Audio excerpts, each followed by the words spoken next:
Is managing your time and energy one of your biggest obstacles to hitting your health and fitness goals? Is managing your focus and your emotions a big obstacle in you going to the gym, eating the right things, and looking the way that you want to look? If you feel like time, energy, focus, and emotions are big parts of holding you back, then this episode is for you. Today, I'm going to talk about time management tools that will help you more gracefully navigate these things so that you can look and feel the way you want to.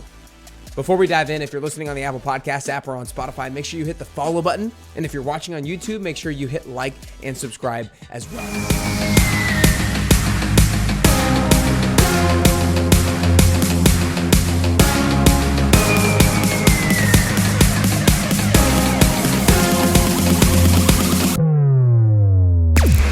Excited about this episode. This episode, we're not getting into the X's and O's of nutrition, the X's and O's of fitness. We're getting into the X's and O's of time management. I really think it's not always just necessarily time management, but it's also energy management. It's emotional energy management. And so today, I'm hoping that the tools that I provide you today are tools that not only allow you to manage your time more effectively, but to manage your focus more effectively, manage your emotions more effectively. Because in coaching thousands and thousands of people over these last 8.5 years as a fitness trainer and a nutrition coach, I think that that is one of the biggest things that holds people back. It's not knowing the X's and O's.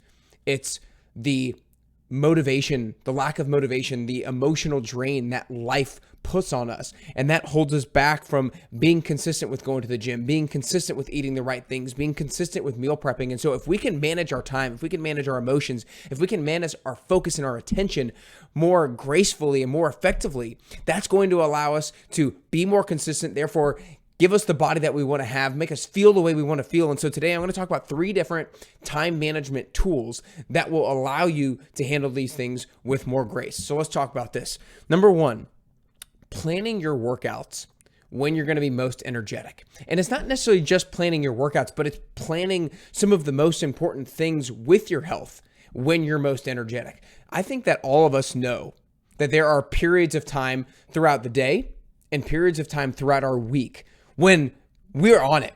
We're high on energy. We are higher on motivation. Maybe we just had a cup of coffee. Maybe we just had a snack and we're feeling good. We're feeling energetic. And it's during those times when we feel like we're being productive. It's during those times when we feel like I'm going to get anything done that I need to get done during this time. What I often find is that people plan their workouts or they plan their meal prep during like the opposite time, during times when they know they're going to be really tired, during times when they are not going to be as energetic as they would like to be. And you are doing yourself a huge disservice if you're planning to do something that is difficult during a time when you're not very energetic. So we need to plan our most important tasks during the most energetic parts of your day and during the most energetic parts of your week. Like, don't tell yourself that you're going to work out on Friday afternoon at 5 p.m.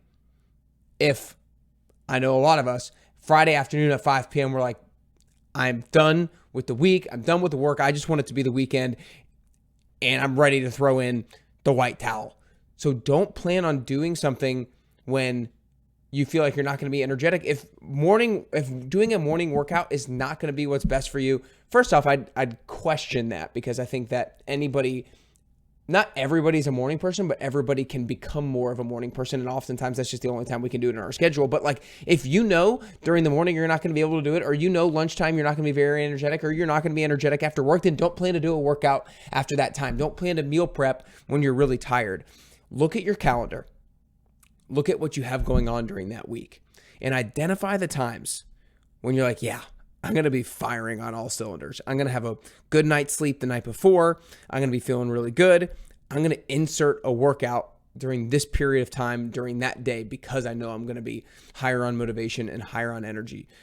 But the last thing I'll say before I move on to number 2 is you can't let that be an excuse to not get in a workout if we're not energetic, or to not meal prep just because we're not energetic. Sometimes we have to do things that we don't want to do even if we're not energetic. So while you should preemptively manage your time so that you plan to do the difficult things when you are energetic, when you're not energetic, you can't use that as an excuse that, oh, not energetic, not feeling it, not going to do it.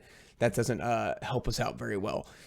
So plan your workouts and other health things when you will be most energetic throughout your day and throughout your week. Number 2, this is a meal prep tip. And I don't think everybody has to meal prep in order to achieve their health and fitness goals. But I know for me, I've started meal prepping really over these last 3, 4, 5 months, more so than I ever had done in the past. My schedule in the past was such that I had a little bit more time and ability to cook meals, just kind of like one by one as I had meals. But now my schedule is different and such that I benefit a whole lot from meal prep. And I think that you can really save yourself so much time and so much energy in advance because, like, one, you're not deciding what you're going to eat. It's already there. You're just picking it up and going. And so the decision fatigue doesn't settle in. And 2, you're not depending on, or you're not deciding portion sizes. Your portion sizes are already chosen for you. So there's a lot of things that can help you emotionally and from a decision fatigue standpoint, but also just like straight up, you're not going to be cooking for 20 minutes, 30 minutes, 40 minutes. It's already made for you. So I want to kind of give you some meal prepping tips in this episode real quick that I'm like currently putting into practice in my cut goal. Because if you guys are following me, I'm at the time of recording this wrapping up week 3 of my cut goal. By the time that you listen, I'm probably going to be a few weeks later than this. But my meal prepping tips, I'm going to give you a few that I'm currently doing. The first thing that I'm prepping is my starches. I'm prepping usually rice and potatoes, but you can also prep things like quinoa and farro. So for example, when I'm prepping my rice, I'm doing a 1-to-2 rice to water ratio. So I'm actually currently doing 1.5 cups of rice with 3 cups of water. And essentially I'm putting in the 3 cups of water, bringing it to a boil. Once it's boiling, put in the rice, cover it, bring the stove down to a simmer, and it takes about 15 to 20 minutes. And during that 15 to 20 minutes, that's when I can do other things. I can slice up my sweet potatoes or regular red potatoes, and I put a little bit of avocado oil on it, salt and pepper, and then I use the air fryer at 400 degrees for 20 minutes for 2 full sweet potatoes. Or you can do the oven at 450 degrees for 25 to 35 minutes.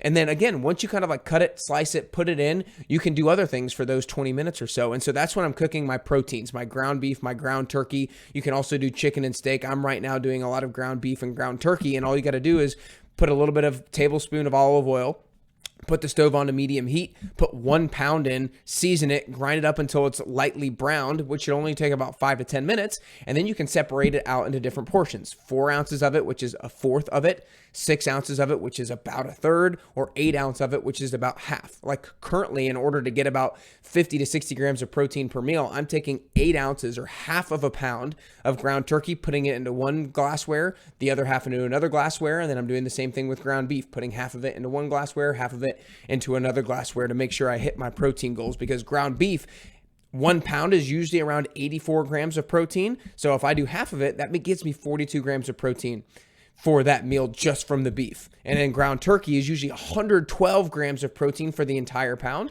and half of it is 56 grams of protein. If you're doing chicken, you can bake it in the oven, 450 degrees for 25 minutes is what I find really works well.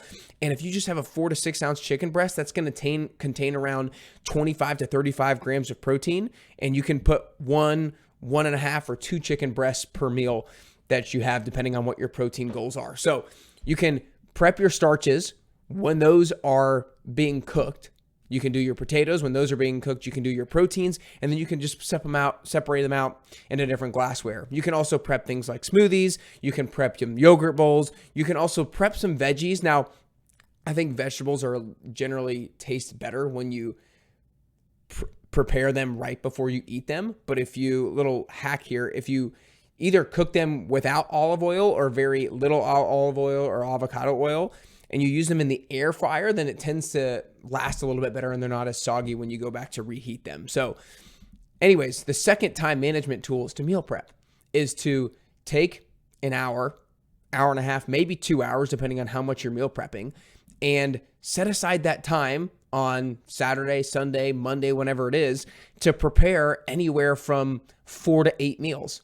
Put it in glassware, and instead of spending 30 minutes per meal, you spend an hour and a half on all of those meals and knock it out in one big batch. So the first time management tool is planning your workouts or other health related things when you're going to be most energetic. The second thing is meal prep. Like, set aside the time. If you've never meal prepped before, it has I really think it's changed my life. Like, I don't always necessarily enjoy the meal prep, but if you can put something on the TV or put music on or do it with your significant other, I love doing it with Kennedy. It makes it that much more efficient and that much easier to get done and that much more enjoyable. Then do it, because I think it really has the ability to radically change your life and provide you back so much time and provide you back some emotional stress and decision fatigue and things of that nature. And then the last thing that I would say that's really important to do is to put the third time management tool is to put the following things on your calendar at the beginning of every single week. But before I dive into that, the next 10-week transformation is going to run from July 15th to September 20th. If you guys feel like you need some accountability during the summer, because we all know when we're going on vacations, when kids are going to summer camps, when kids have sports, when we don't have the same set normal routine and normal schedule as we normally do during the school year, that we can tend to fall off. We can tend to not eat as healthy. We tend to go out more. We tend to drink more. We tend to forget about exercise, and we have less optimal routines. And so if you need more structure and more accountability during that season, July 15th, to September 20th, join us in the 10-week transformation. Go to nickcarrier.com/10WT. If you're in Nashville, you can join us for the 5 a.m., the 6 a.m., or the 10 a.m. group. If you're elsewhere, you can join in the virtual group and get after it with us and meet weekly on calls, because again, I don't want you to wake up at the beginning of the fall regretful of what you did during the summer. I don't want you to wake up at the beginning of the fall being like, man, I put on the 5 pounds that I lost at the beginning of the year. I put on the 10 pounds that I lost at the beginning of the year. Like, no, let me help you stay on track and either continue to make progress on your goals or at least maintain the progress that you have made during this busy season of life. So go to nickcarrier.com/10WT to learn more and sign up for the 10-week transformation today. Now, the third and final time management tool to help maximize your health is to plan certain things on your calendar at the beginning of each week. Number one, put all of your workouts on your calendar at the beginning of each week. If you're planning on doing a workout Monday morning at 5 a.m., put it on your calendar. If you're planning on doing a workout Tuesday afternoon at 5 p.m., put it on your calendar. If you're planning on working out on Wednesday at 12 p.m. at lunchtime, put it on your calendar, because we all know things have the ability to infiltrate our calendar as we go throughout our week. And if we don't have something already occupying a particular sliver of our calendar, then something else is going to occupy it. Because one of the principles that I really have learned and really believe is that work expands to the amount of time allotted. If you don't have a plan, you're going to be a part of somebody else's. So block off time on your calendar so that a meeting doesn't come up, so that a phone call doesn't come up, so that you have the ability to say no to something that somebody might ask you during that period of time. So number one, put all of your workouts on your calendar. Number two, put on your calendar when you're going to the grocery store.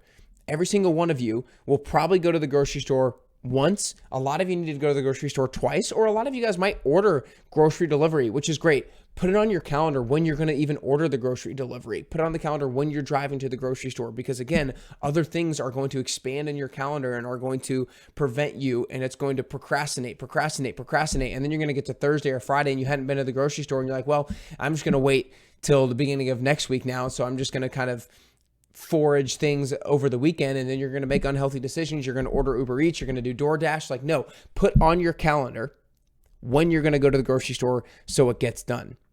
Third thing you can put on your calendar is when you need to meal prep.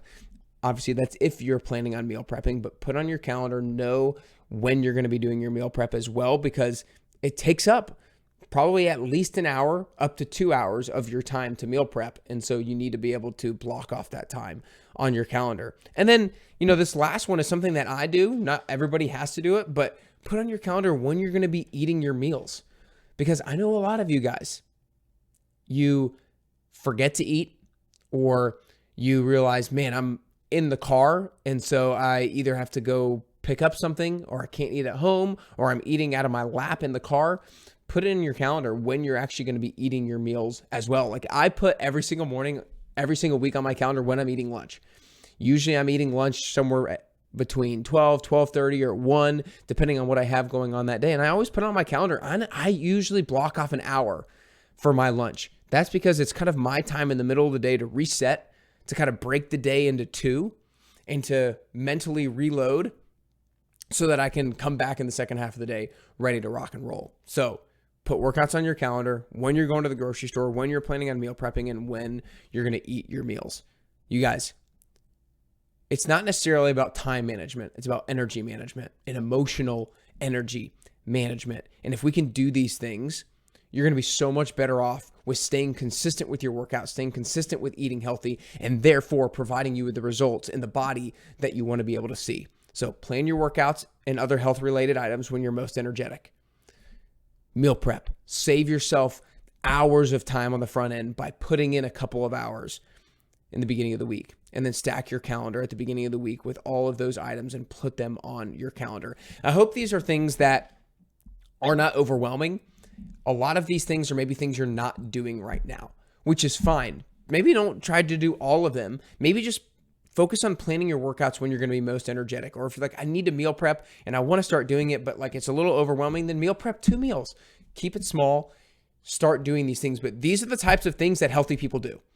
If these seem like foreign habits for you, these are what healthy people do. And it's a little bit of work, but hey, life is work. It's not supposed to be easy to look good and feel good and play good. It's supposed to be a little bit of difficult. It's supposed to be difficult. You're supposed to put in a little bit of sacrifice. That's fine. That makes it that much more rewarding and that much more, you have that much more pride in the way that you look and you feel when you put in the difficult work on the front end. So I hope these time management tools are something that are helpful for you guys and hopefully inspiring and motivating for you guys.